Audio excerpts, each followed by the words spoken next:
Hello दोस्तों, स्वागत है आपका हमारे यूट्यूब चैनल प्रीति की कहानियों में। दोस्तों, बहुत समय पहले की बात है। एक छोटे से गांव में राम दयाल नाम का एक किसान रहता था। उसका बड़ा घर नहीं था, लेकिन दिल बहुत बड़ा था। घर में 7 बेटे, सोहन, मोहन, रतन, गोपाल, भीम, छोटू और नन्हा, और सबसे छोटी, सबसे प्यारी उनकी एक बहन रानी। रानी उनकी जान थी। सोहन सबसे बड़ा भाई, पिता जैसा ख्याल रखता था उसका। मोहन पढ़ाई में तेज था, वह हमेशा रानी को पढ़ाता था। भीम शरारती था, लेकिन बहन के लिए किसी से भिड़ने को तैयार रहता। छोटू और नन्हा तो रानी की हंसी में ही जीते थे। गांव वाले कहते, रामदयाल, तुम्हारी रानी तो लक्ष्मी है। घर में कदम रखती है तो खुशियां बरस जाती हैं। हर शाम घर में हंसी गूंजती। रानी 7 भाइयों के साथ आंगन में खेलती। पर खुशियां ज्यादा देर तक टिकती कहाँ हैं। एक साल गांव में भयंकर सूखा पड़ा। खेत बंजर हो गए, कुएं सूख गए और खाने तक को अनाज नहीं बचा। 7 भाई रोज जंगल जाते, लकड़ियां काटते और शहर में बेचकर घर चलाते। रानी भी चुपचाप सबको हिम्मत देती, भैया, हम मिलकर इस मुसीबत को पार कर लेंगे। एक दिन गांव में एक बूढ़ा साधु आया। उसके कपड़े फटे हुए थे, आंखों में अजीब सा तेज था। वह रानी को देखकर बोला, रामदयाल, तेरी बेटी में देवी का वास है। अगले साल उसके जीवन में बड़ा संकट आएगा। अगर 7 भाई उसका साथ देंगे तो सब सुरक्षित रहेगा, लेकिन अगर किसी ने भी उस पर शक किया तो 7 भाइयों का अंत निश्चित है। रामदयाल ने हंसकर बात टाल दी, लेकिन 7 भाइयों के मन में साधु की बात बैठ गई। कुछ महीने बाद पास के गांव का अमीर जमींदार रानी को देखता है और उसके सौंदर्य पर मोहित हो जाता है। वह रामदयाल के घर रिश्ता भेजता है। सोहन ने धीरे से रानी से पूछा, रानी, तुम्हें यह रिश्ता मंजूर है? रानी ने डरते हुए कहा, नहीं भैया, उसकी आंखों में लालच है, वह इंसान अच्छा नहीं लगता। भाइयों ने उसकी बात मान ली और रिश्ता ठुकरा दिया।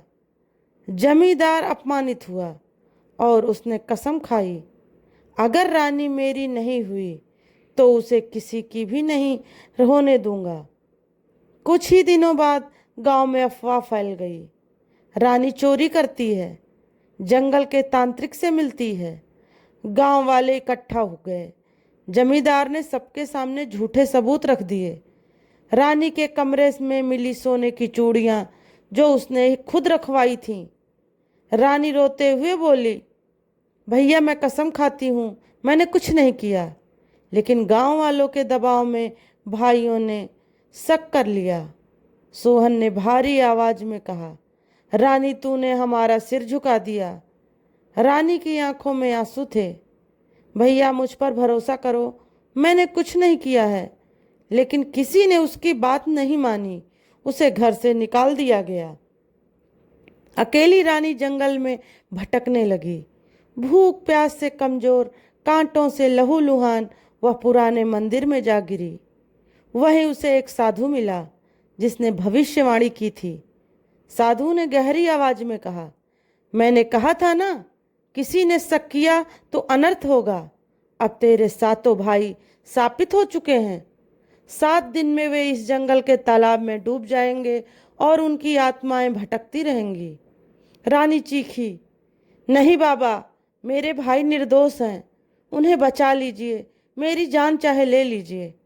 साधु ने उसकी मासूमियत देखकर कहा, अगर तेरा प्यार सच्चा है तो 7 रातें इस पीपल के नीचे निर्वस्त्र रहकर उपवास कर।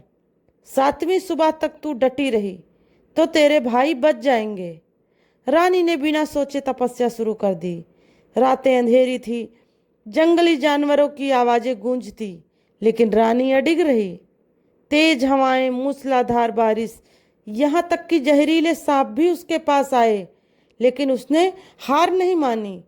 हर रात वह भगवान से कहती, हे मेरे भाई निर्दोष हैं, उन्हें जीवन दे दो, चाहे मेरी सांसें ले लो।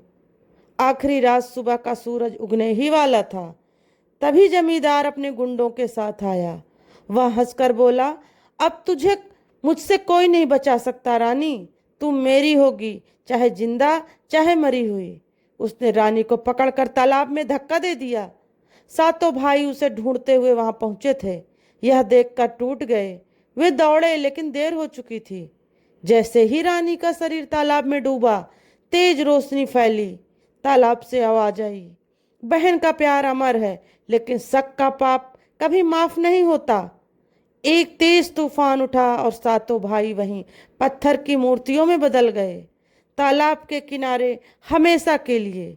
आज भी उस गांव में मान्यता है कि शरद पूर्णिमा की रात तालाब के पास किसी लड़की के धीमी सिसकियां सुनाई देती हैं।